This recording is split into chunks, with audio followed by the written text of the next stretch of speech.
سامعین، آج مجھے کسی مسئلے پر کوئی ویڈیو نہیں بنانی ہے، بلکہ ایک فنی ویڈیو ہے، وہ میں آپ کے سامنے شیئر کروں گا۔ اور وہ فنی ویڈیو جو ہے وہ انجینئر علی مرزا صاحب کے ساتھ مناظرے کے متعلق ہے، یعنی انجینئر علی مرزا صاحب کے ساتھ جو مناظرہ کرنا چاہے گا تو اس کے اندر یہ شرائط ہونی چاہیے، تو تب جا کے وہ جو ہے مناظرہ کر سکتا ہے۔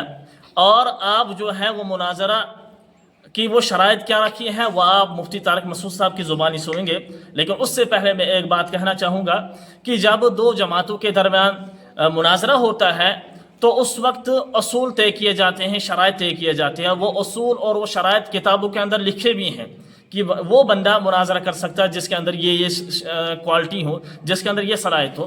لیکن انجینئر علی مرزا صاحب اس کے برخلاف ہے، انہوں نے ایسے شرائط رکھے ہیں جو کسی کتاب میں موجود نہیں ہے۔ آپ ذرا سنیے مفتی طارق مسعود صاحب کیا فرماتے ہیں۔ آپ سے بحث کے لیے ضروری ہے کہ آپ کے ملین سبسکرائبر ہوں گے، ورنہ آپ بات نہیں کریں گے۔ تو میں نے کہا بھی تیری تو ویورشپ سینکڑوں میں بھی نہیں ہے، بڑے کو بلاؤ۔ دوسری شرط یہ کہ آپ کے ساتھ امام کعبہ اور مفتی تقی عثمانی صاحب آئیں گے۔ کتنا بڑا اپنے آپ کو ایک آدمی فنٹر سمجھ رہا ہے۔ اور مہربانی کر کے مفتی تقی عثمانی صاحب سے ٹائم لیں، ان کو ساتھ لے کر آئیں۔ مفتی مریب الرحمان صاحب کو لے آئیں، امام کعبہ کو لے آئیں۔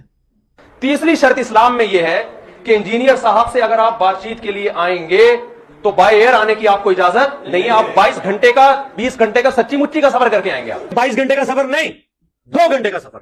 چوتھی شرط یہ ہے کہ آپ کو جہلم اور کراچی کا فاصلہ بتانے کی بھی اجازت نہیں، اور اگر آپ نے جہلم اور کراچی کا فاصلہ بتایا تو گھنٹوں میں بتانے کی اجازت نہیں ہے، کلومیٹر بتائیں آپ۔ میں نے غلطی سے بول دیا نا 20 اور 22 گھنٹے، وہ میرے گلے پڑ گیا۔ اسپیشل کراچی سے جہلم آیا ہوں، اور آپ کو پتا ہے جہلم کراچی سے 20-22 گھنٹے کا سفر ہے، کافی دور ہے جہلم۔ انہوں نے کہا میں 22 گھنٹے کا سفر کر کے آیا۔ یہ ان کا سفید جھوٹ ہے کہ 22 گھنٹے کا سفر کر کے آئے، یہ بائی ایئر آئے ہیں، وہ 2 گھنٹے کا سفر ہے۔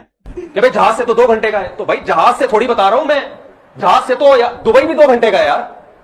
جب ملک کے اندر 2 شہروں کے فاصلے بیان کیے جاتے ہیں تو ٹرین اور بس کا بیان کیا جاتا ہے، جہازوں کا نہیں بیان کیا جاتا۔ لیکن آپ سے بات چیت کے لیے شرط یہ کہ آئندہ کبھی کوئی جہلم جائے تو فاصلہ بتانے کی اس کو اجازت نہیں ہے، اور بتائے تو کلومیٹر میں بتائے وہ۔